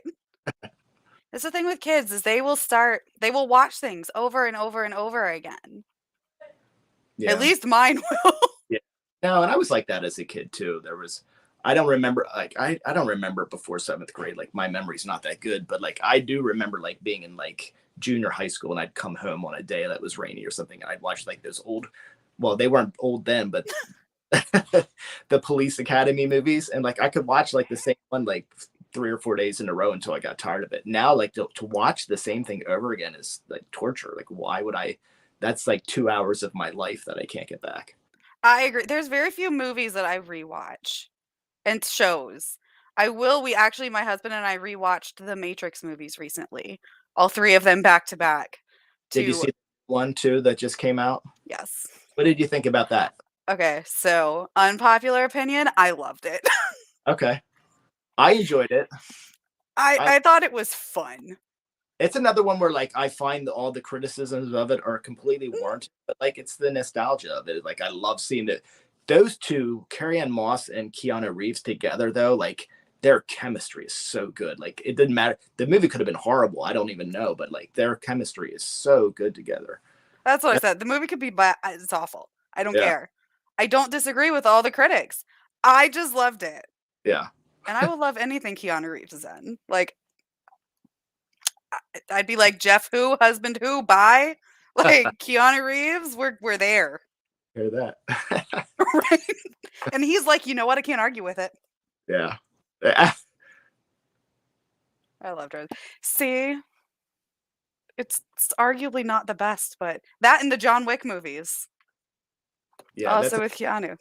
That's another one where I watched that with my son when he was 12, which is probably not appropriate, but I feel like things like that too. Like I'll watch things that are not appropriate, and I just think those are opportunities. Like I'm like, if my kid sees something or hears something, like the fact I'd rather if they're sitting next to me and the problem with things like that is if they watch those things on their own and there's things that their brain can't process or that are new to them, and then they fill in the blanks, and that's where I think the danger comes in or the potential harm comes in. But I think if you're sitting there, like you pause and you say, okay, now, and then you explain what's going on, you explain what's wrong with it, or you explain how do you react to this, or you ask them questions. I think it's like a valuable, and I get to watch what I want to watch, but I think it's a valuable tool. So like, I'm not a gatekeeper on things that are not quite right for that age group. Same. I'm pretty sure my kids have watched, I don't think they sat down and like watched John Wick with us, but like they were in the room, like in and out. And I'm like, okay. Yeah. Things like Jurassic Park, all the Jurassic Park movies. And I mean, my kids are pretty young. They're 7 and 5, but it's like, yeah, they're not real. Like, it's a very much like it's not real. Like, and if you have nightmares, then we'll talk about that. But that was never an issue. Like things that are like, I don't know. I would rather them, like you said, experience it with me, as opposed to like, I don't know, with their friends looking it up on the internet or whatever it may be. Like we're very like open with everything. Yeah. With the kids. Same. Yeah, I mean, and there, like the way I grew up, it wasn't like that, and like there are things that like for a long time I was very like, blah about, and I don't want my kids to be that, whether it's like, sexuality and violence, but like I don't want to have them like feel like things are taboo to talk about because then you don't talk about them and you don't ask questions. That therein lies, I think, the danger is when you don't feel like that's a topic you're allowed to talk about, Oh, I agree. And I was raised a lot like that. It's weird because my parents are divorced and my mom's like dirty hippie, like you can talk about anything, and dad is like very good old boy Southern Vietnam vet, like kind of evangelical, like so I was raised in 2 very different households. And so like with my mom, we could talk about anything. And I remember coming down because I lived in North Carolina, coming down and spending the summer with my dad, and he found birth control pills. And like I wasn't hiding them, they were just like on my counter. In the bathroom. He's like, what are these? I'm like, they're my birth control pills. Why? Told him why. Like, I'm sexually active. I had a same boyfriend for like 4 years at this point. I'm like 17. He lost it. Oh my Called God. my mom. She's like, what do you want me to do about it? You took her to the doctor. Yes, I took her to the doctor. She came and told me right away. We went to the doctor. We got her the birth control pills. He's like, tell her not to do it. And she's like, do you think that will work for a 17-year-old girl? She's going to do it either way. Either we're going to do it this way and we're going to prevent ourselves from having grandchildren before we want to. Or she's like, aren't you glad that she talks to me? She doesn't talk to you. And I'm like, yeah, that's the truth. Yeah, it's not just 17 anymore too. Like, I mean, like just overhearing video game talk and stuff like that, like the filth and the vulgarity that these like 12 and 13-year-old kids talk about now, and like the language that's used that you don't even don't even. It surprises me every day that they know these words or whatever. It's like, oh my god. So yeah, she's pretty awesome. That's a very unpopular opinion. I'm just like, my friend sent me a Keanu Reeves coloring book for my birthday one year. Oh wow.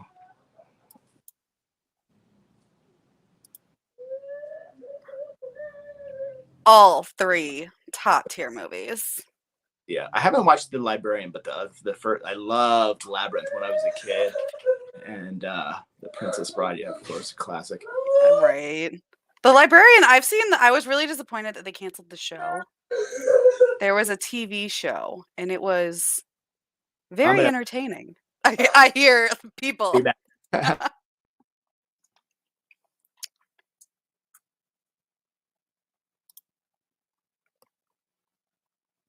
The Librarian show made me sad. That's another one of those that was canceled before its prime.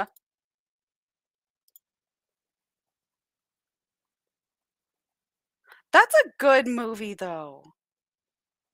Yeah, my kids watch stuff that is arguably not the most appropriate.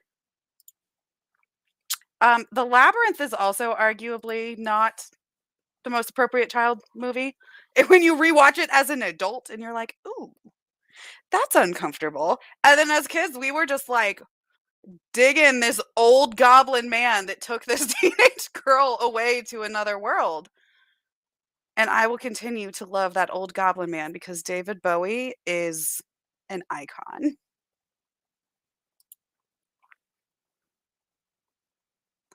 I've actually never watched the show or the movie, The Librarian, but I loved the show, and so, like, I have it that I wanna watch the movies.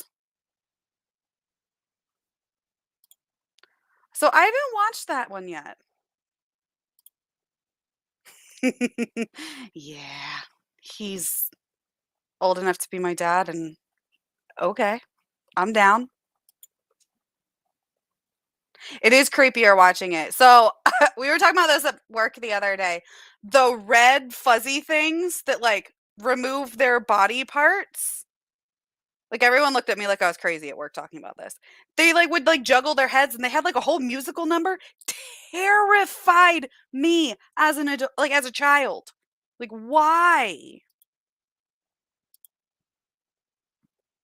Oh, man. Yeah, those red things, they still terrify me.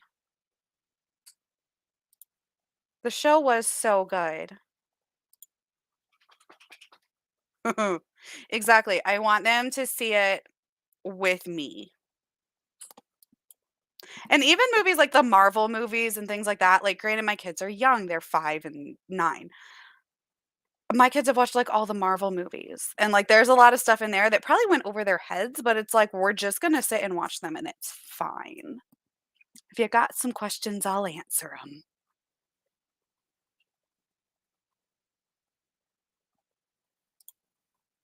Everyone. They should have left. Those were terrifying. Oh, yeah, the old hoarder lady. Do y'all remember The Last Unicorn? The animated Last Unicorn with oh my god, it had a big voice cast. That movie was also terrifying as a child. Mommy, what time is it? I just want y'all to see her hair real quick. Hold on. I might also need to take a scheduled break. What's the time?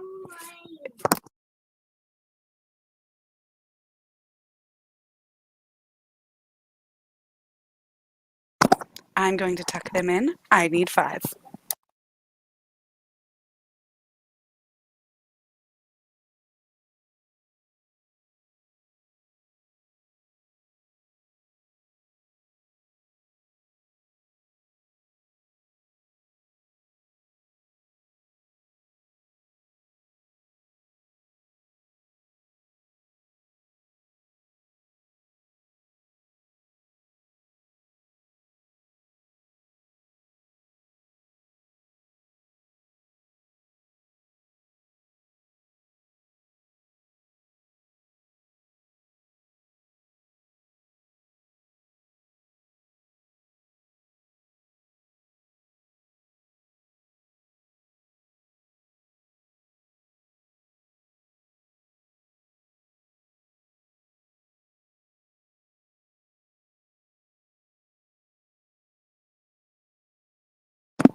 Hi. Oh no, work. Have fun though. Have a good day at work.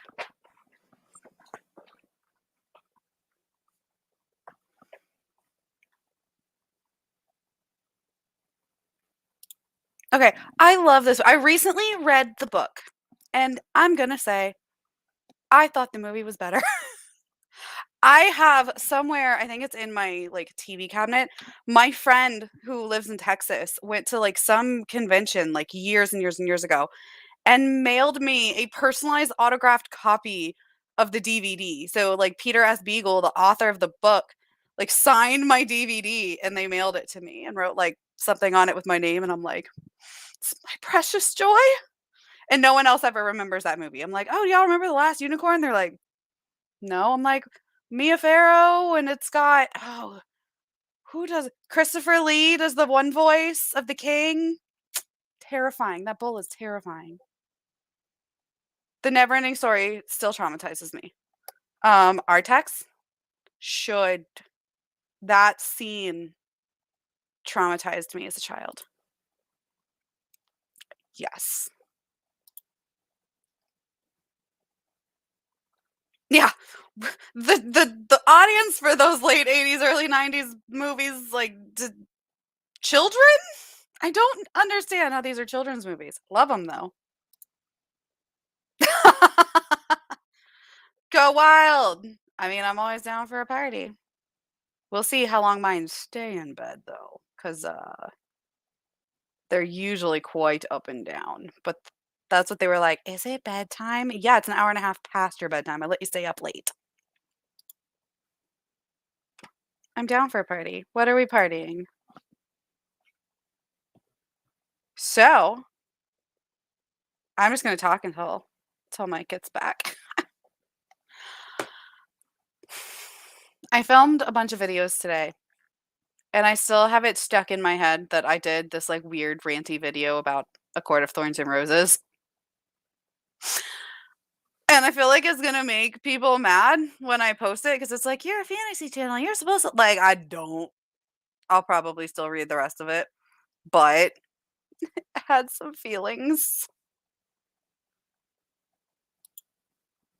Party. Yep, we are. I mean, I'm not in my 40s quite yet, but still screwed up. I'm the youngest of 6 or 7. I have 6 older brothers and sisters, and I am the youngest by a significant amount. Like the youngest other than me is 10 years older than me. So I grew up watching things like Night at the Roxbury and Encino Man when I was way too young to do so. I am on Team Allen, except for the fact that I will read the rest of the series because I liked it enough to read the rest, but like it was weird. I was expecting it to be much more smutty than it was. Like just from everybody on like TikTok and stuff, I expected this to be straight like Pern, and it was not. There's just a lot of weird growling and purring and weirdness. You know what? I'm down for this. I can sprint. Let's sprint. Don't do it. I love Encino Man, and we just recently got a 7-Eleven in my town. I know, I live in a small town. We recently got a 7-Eleven, and I cannot put it past myself to walk into this 7-Eleven and make a wheezing the juice joke that nobody is going to get.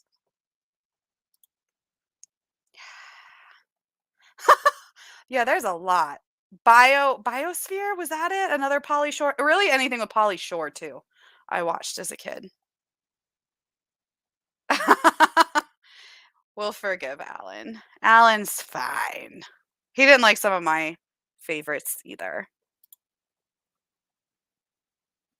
Fantasia, definitely traumatizing. Yeah.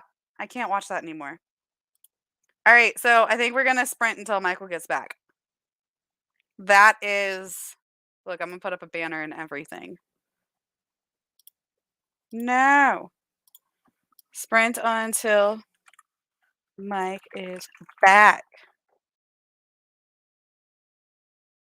There we go.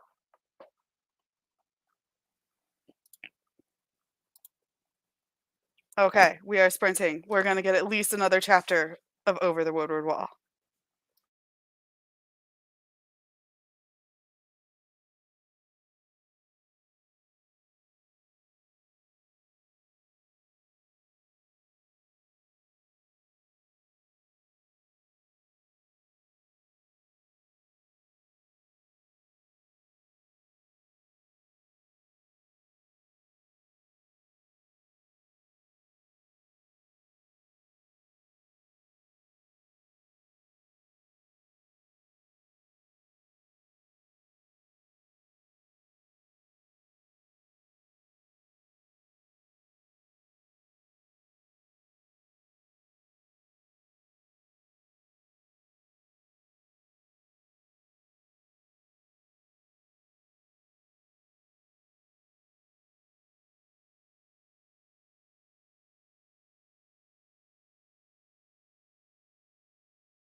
Sorry about that. No, you're good. We decided to sprint until you returned. Oh man, I sprinting, and then I went back out into the other room, and then I came back. I said, "Well, what time are they sprinting till?" And I said, "Until Mike is back." I'm like, "Oh, I'm back." Oh man, never a dull moment. Oh, I know the feeling. Mine popped in not long after. So I ended up having to go put them to bed. Yeah, sometimes I feel like I have 3. I shouldn't say that. No, I agree. I lovingly call Jeff my grown man child half the time. So okay, there was a question I wanted to get to too. I think Evie had asked if I'd read something, and I hadn't read it, but now I don't remember what it was. Oh well, I have to look at that later. I was going to ask you if you knew the book. Oh yeah, yeah, and then we got onto a talk of weird late 80s, early 90s movies that we probably shouldn't have watched as children. Any good highlights? Encino Man seems to be a winner. Sure, yeah, he's back in something now. I know. I love him. I'm kind of like rooting for him. I love those mummy movies. Like I don't feel like they get the recognition they deserve as being like, they're not Indiana Jones, but like they're up in that like echelon of like great action movies. Maybe haven't aged well, but they were good for the time. I don't know. I want to say that the first 2 I remember watching multiple times. Mm-hmm. Like I will still watch those. It's even hard. The weird one with what was it the third where when they changed the girl, like when Rachel Wise no longer played the wife and they just played it off, and I was like, no. Man, my memory's definitely not good enough for that. It was like a weird, and then they went from being set in Egypt and they did one where it was like set in China. Yeah, they had to come up with some new ideas. I was like, past its prime. They don't make action movies like that anymore, though. I think the closest thing that I've seen recently was the Jumanji ones with The Rock. Those are well done, and they're like, they just don't take themselves too seriously, and it's just like good, funny, and action. Oh, there you go. The Vanished Birds. Yeah, I haven't even heard of that one. Simon, is it sci-fi, Evie, or is it fantasy or a mix? I've heard good things about it. Monica from Mooney Reads. She doesn't make videos anymore, but I remember she really loved Vanished Birds. And she read primarily sci-fi. I'm going to write it down. It'll be easier for me to find it on here than on the chat later. Yes, Evie. Tomb of the Dragon Emperor. Arguably the worst of all of the Mummy movies. If we're not including the one with Tom Cruise. Now, wasn't there also a spin-off, like a Scorpion Emperor spin-off? Oh, yeah, with The Rock. Was Vin Diesel in that too? I just feel like everything with The Rock, Vin Diesel in it. Don't they not get along or something anymore? It's like... There was a period of time where, like, when something had like 4 or 5 sequels, it seemed like you either brought in Vin Diesel or you brought in The Rock, and that gave you like an extra audience boost. Yes. More soft. Okay. Oh, he's releasing a fantasy book. I've been wanting to read Vanished Birds, so okay.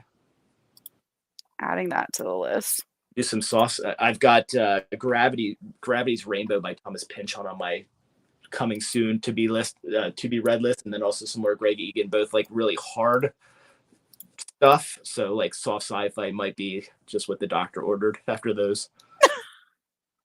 That's how I feel about like fantasy. I'm like, I will read like these high epic, like really dense fantasy books. I'm like, I just need something soft and fluffy.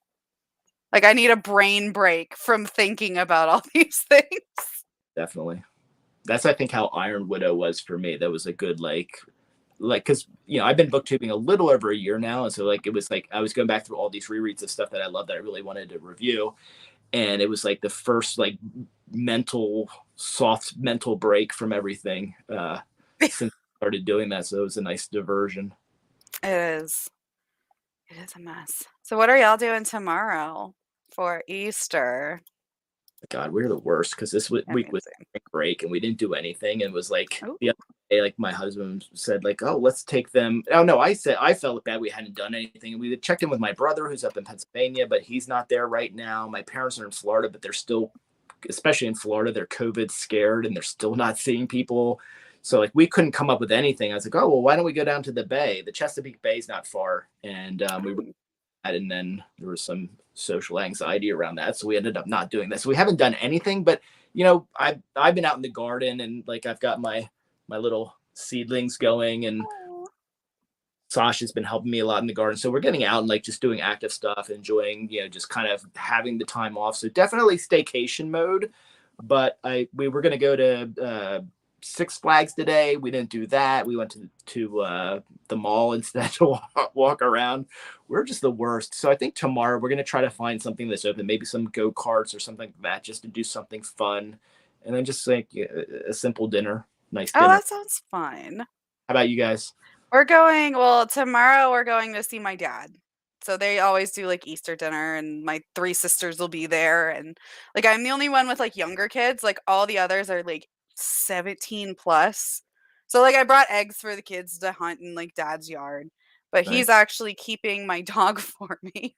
So it's like we're going over to like have dinner and drop off the dog for 3 days because we're going to Disney for 3 days. Oh, great.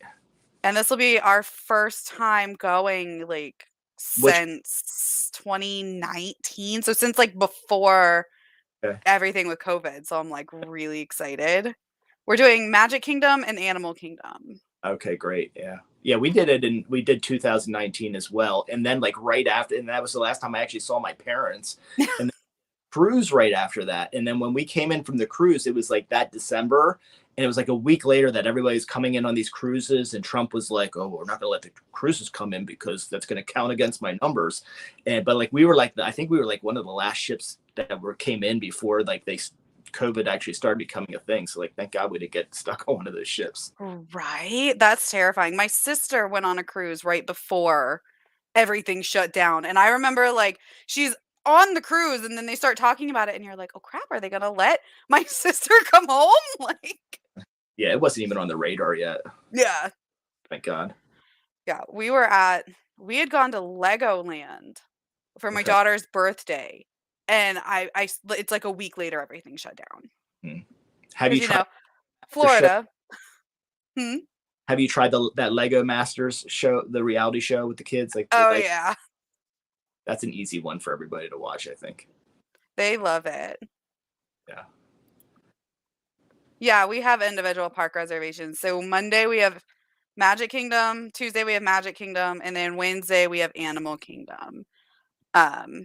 So I'm really excited. It's actually like I said, it's our first trip since 2019, and it's actually a media event. So I have another blog that's a little bit bigger than this, and I used to work with Disney a lot. And this is actually my first time working with them since 2019. So they've kind of just reopened their like PR events. So they invited a couple of us like local bloggers to just kind of see like, what they're doing at the parks now. So we're all going and staying. I don't know exactly how many of us there are, but really they just do like, local people because I'm only like an hour from the parks. Right. Which is nice when I want to drive there, but I'm also so far and I'm far enough away that I don't get the daily touristy busy town. Is your dad close by then too? Yeah, they're 10, 15 minutes up the road. So it's really nice having everyone close. Yeah. Because I can just like send the grandkids. Yeah, I feel like that age for like my son to like enjoy that. Like we went in because when we went down, we just did Epcot and Universal, but we didn't do Disney. But now like I think he has no interest whatsoever in Disney World. So I think we missed the boat with him. And then I think Sasha, like she's 8, so she still can do all of them and get enjoy all of it. Oh yeah. And I love Epcot. Epcot's one of my favorite parks because you can drink around the world and try all the food and like I just love it. I like going there without kids.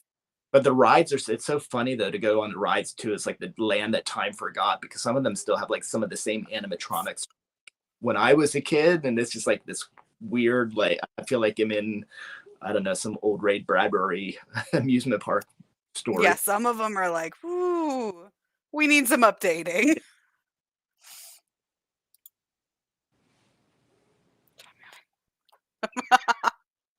Animal Kingdom is underrated. I love it.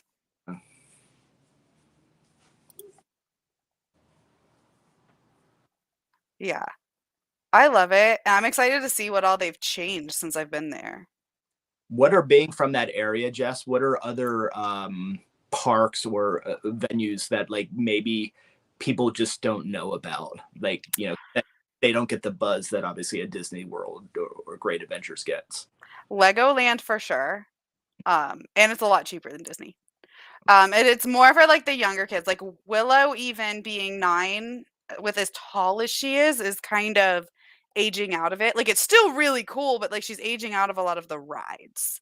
Mm-hmm. And then we're really close to Tampa, so like we actually have passes to Busch Gardens and SeaWorld because they're owned by the same company. So we do the like dual passes, and I swear for the whole family of 4, it was cheaper than like half of a Disney pass. So Wow. What do they do? Now, SeaWorld, they don't keep the whales anymore, right? What do they they? don't breed them anymore. Okay, but they So they still. have the ones that like can't be released. So they do still have them there, but they don't have a breeding program anymore. Oh, good, good.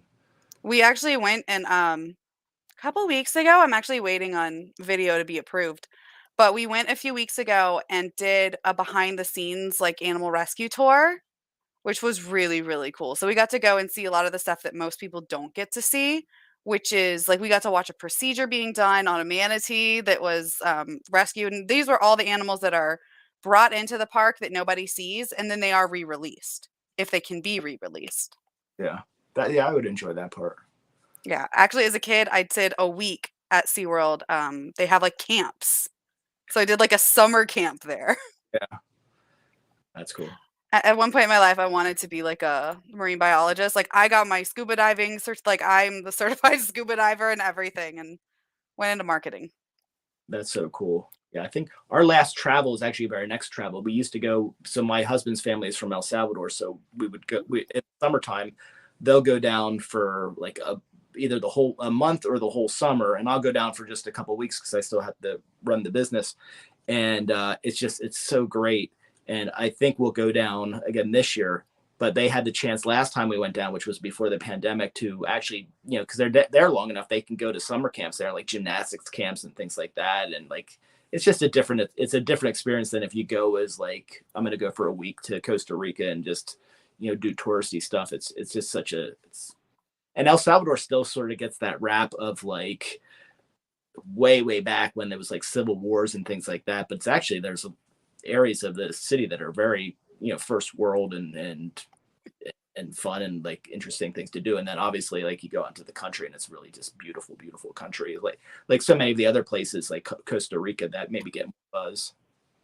My cousin spent quite a bit of time in Costa Rica, like pre-pandemic, and like I want to go so bad. Just like everything that she like all the pictures and videos, and she like really like lived more like a local though because she was there for like an extended period of time. And like that's how I love that. Like I love the little touristy stuff too, but like I want to know the places that the tourists don't go. Yeah. Like I want to make friends with the local and then like have them tell me like what restaurant or what dive bar or like what beach to go to. Like, where do y'all go? Where would they go for like a day trip? Yeah. And, you know, the thing with El Salvador, which is really cool, is it's one of the smallest countries there now in Central America, and it has an Atlantic and a Pacific coast. So you get all that different things that you would think of like Central America, you get in a very close proximity. You can go to a volcano in 40 minutes. You can go to a beach in 40 minutes. You can take a boat out to a little abandoned island, and there's one little old lady cooking shrimp and selling it for $1 on this island that nobody else is on in the Pacific because nobody has boats there.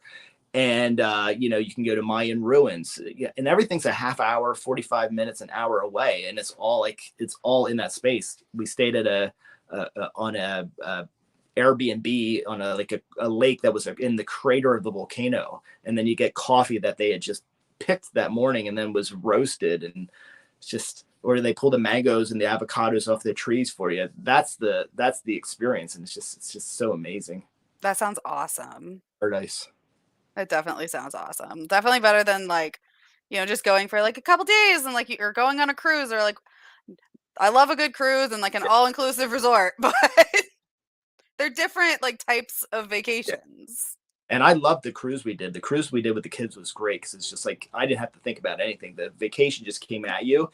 And we didn't get off at any of the ports either because they were just like these generic ports that were like you push the sand away and it's like concrete underneath because they built the island for the resort. And it's like, I'm just going to stay on the ship the whole time and the kids can go and do whatever they're going to do. They're taken care of and I'm just going to relax and read a book. That sounds about our cruise. The last time I've been on a cruise, we did not have kids yet. So it's been a while. Well, technically, Willow was on the cruise with us, but I did not know until I got back that I was pregnant. So, it was like, is this the alcohol, the boat rocking, or come to find out, I was pregnant and did not know. What a surprise. I know, right? Like, I'm hopping on this vacation train. You should, Beth. It's like just if you go down, not if you don't go down with me and you go down, find and I'm not the person that knows. It's my husband and his family are the ones that will take us into these little towns like Soyapango and Suchitoto and Apaneca, all these really great little resorty type of areas that are resorts for people that live there, not for the mass tourists. But just get somebody who lives down there who knows where to go to all these places because there are still places where you don't go. And like I remember when we first started going down with Paolo and my son, and like he has like this like bleach blonde natural hair and like it's big and it's like there would be places that we would drive like, okay, put a hat on him and have him sit down real low as we drive through this area, because you do worry about things like kidnappings and stuff like that. But that's not to say you worry about that in the whole country. You just know where to go and where not to go. And if you know that, then you can just have a great time. There's this one time we stayed at this beach house we rented, and it was like really inexpensive to rent, but it was beautiful, had this beautiful pool, manicured lawn, mango trees, and all like your fruits and everything were like all right there. There was a little, another family that took care of it and they would cook for you every day. And there was a boat and we'd go out on this boat and go out to one of these islands, like I was mentioning, with like, somebody's just cooking shrimp on a little makeshift stove that they just caught. And it's just like an unreal experience. Beautiful country. You're making me miss traveling. It's fun. There's a passion when I reviewed Remote Control. I remember speaking about this.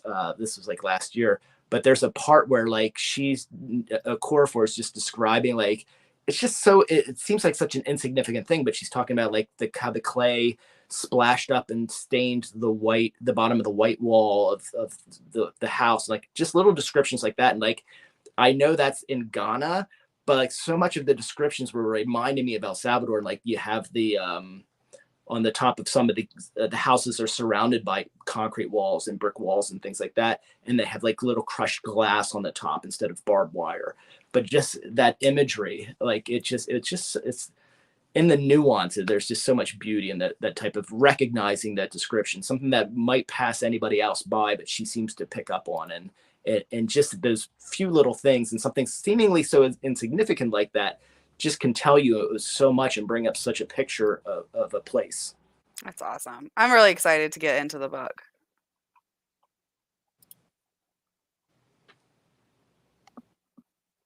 I feel like that's the same here too, though. Like even in the States, there's places.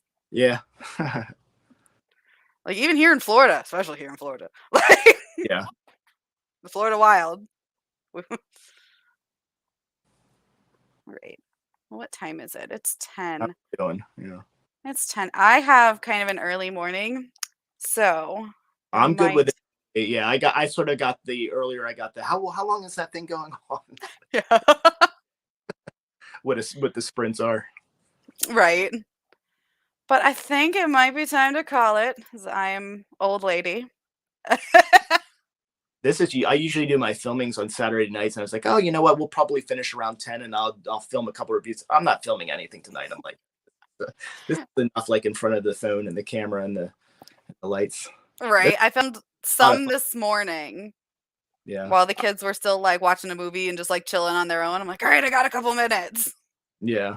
Yeah, and I'm like, okay, well, I'll just do it when they're asleep. That way I'm not bothering anybody and asking people to be quiet. And then like sometimes on Saturdays, like my guess is you're a little bit more regimented than we are.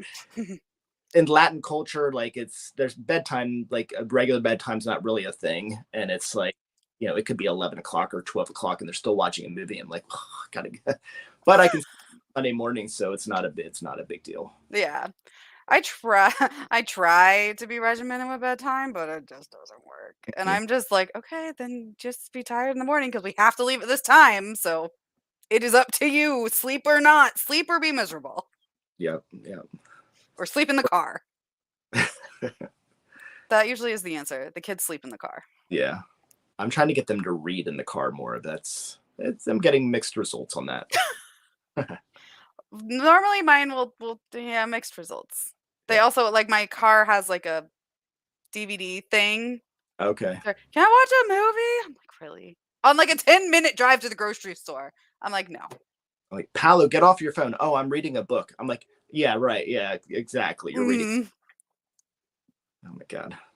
Well, Jess, this was a lot of fun. I was glad we got to spend some time together and talk and enjoy some reading time. Sorry I had to step out there for a few moments. Parenting life happens. What else are you reading for? Obviously remote control, anything else that you're specifically reading because it's the TorDotComAthon? The Test. Okay. I think it's called The Test. It's really, really short, but it's about a guy who is taking the UK citizenship test, and it is supposed to be very like Black Mirror-esque. Okay. And I love Black Mirror. Okay. It is one of those shows that you like can't binge watch because it's creepy. Okay. Yeah, that's one I want to watch for sure. Definitely watch it. If you can make it through the first episode, there's some scene, like, it is a hard to stomach show because it's like very close to like what our future could be going towards as far as like technology. It's very sci-fi. I think you'd like it. Okay. But it's very much like every episode is different. Like we don't follow like characters throughout. It's not like a singular show. That's why I watch a lot of Law and Order. I like those kind of shows too. Know all the characters. I mean, you know them anyway, but like there's usually not like long storylines. You can watch each thing independently, and I like that. I'll forget, but I could watch one show and then 6 weeks later is the next time I watch TV. So I remember that storyline. Right? We don't watch a whole lot of TV. And when I do, it's like, all right, I can watch something now. Mm-hmm. Except my husband. We've been binging a lot of anime lately because of him. Same. Pally, do you want to give a review of Chainsaw Man? No. Huh? No, he does not. He's like, mm-mm. Not that book. Look, we've been binging a lot of anime. How about Ready Player One? Oh. What's great about Ready Player One? The fact that it's so good. There you have it. I love it. Is he into, I know you said he's into like manga. Does he watch a lot of like anime? He does. And you know what's interesting is I had so my kids are fluent in Spanish because they go to a bilingual school. Half the day is in Spanish, half is in English. Oh. And one thing like I regret, how as parents we do things like for our kids that like we wish we had done and we didn't. So one for me was like they didn't never force us to learn languages as a kid. So I took advantage and I said, you know what, I'm going to have them take Russian as well. So he's been tutored in Russian, like just not to learn it. I told the teacher he doesn't have to learn it. I just want him to have exposure to it. And he's been doing that for years. And like, that's been a fight lately. Like, why do I have to do Russian? And then he actually asked to do Japanese, which was like I never would have expected that. And it turns out it's because he's been watching the anime and all of that. And so I'm like, yeah, absolutely. Sign it up. I'll spend money on that. Anything that has to do with languages, reading, learning.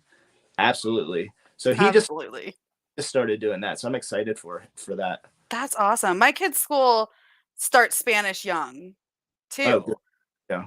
Because they go to a private school, but I mean, it's part of that because like I'm thinking like, well, yeah, they're in Florida, so maybe that makes more sense. Like if you're in Texas or Florida, that might be more common than up north.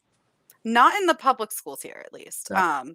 It's a non-religious private school, so it's a STEM school, and they start I mean, it's not the same like full immersion, but they do Spanish from like pre-K and it goes all the way through 8th grade. Okay. Yeah. Yeah, I would imagine maybe some political atmosphere probably doesn't lend itself to that either. Maybe I wasn't thinking that. Oh, Florida wild. You know, it's funny. My parents are conservative, but they rail against the governor. Like, I was surprised to hear it because they rail against how bad the governor has been with this. Sorry, not to bring politics into this too much. Right. Another COVID mentioned, but how bad they like pretending that, like, I guess the pandemic doesn't really exist there. Yeah, it's been an experience being in Florida. Wasn't that? Especially when you don't believe everything that like is like the status quo here. It's like you get looked at like you have like 6 heads when you're like any kind of different. I don't get it. You know, it's funny because like I'm kind of glad now because they've taken off the mask mandates in the gyms now, and you know, because we were having to wear the gyms for long, and I happily wear them, and you know, I hope that everybody else did too. But now that like the numbers are down and everything's been more mild that way, like, oh, this is great. And then, but there's still people that come in the gym, and you can tell that they're not comfortable. And like, I feel like, you know what? It doesn't seem like we need the masks as much anymore, but like, how hard is it now? Because we're so used to it to just say, okay, hey, this person wants a mask on. Let's all put our masks on. It's easy. It's not for an hour. I mean, you can do that. And I know like my kids were just like, okay, whatever, I'll do it. If it means I go back to school, okay. Yeah. It was never a big deal. It was like this kind, like my daughter would be like, oh, it's kind of annoying, but like I bought her pretty ones and she was fine. Yeah. She's like, it's got sequins on it. That's all she cared about. There we go. Yeah, well, Sasha and Maddie both have matching masks. Aww. And if you could probably maybe guess who Maddie is. Maddie is her doll. Aw. Yeah, we got ones because we went to Indiana in December for PRI. It's a big like car trade show racing event that my husband goes to. We go for the shop, and we got matching masks that have his like logo on them. Oh, nice. Is that in Tampa St. Pete? It used to be in the Orlando area, but they actually moved it up to Indianapolis. Okay. So it was cold. I'm not used to this. Yeah. All right. Our wind down lasted a minute. Crew rumbling around, so I'm gonna go check and see what's going on there. All right. Well, it's been fun. I'm gonna try to jump in on some of the other lives later this week when I get back in town. That sounds great, and I'm looking forward to seeing it. If not on one of those, are the big one. It will be fun. Well, you have a good night. Dude, thanks, Jess. Thanks, everybody. Bye, everybody.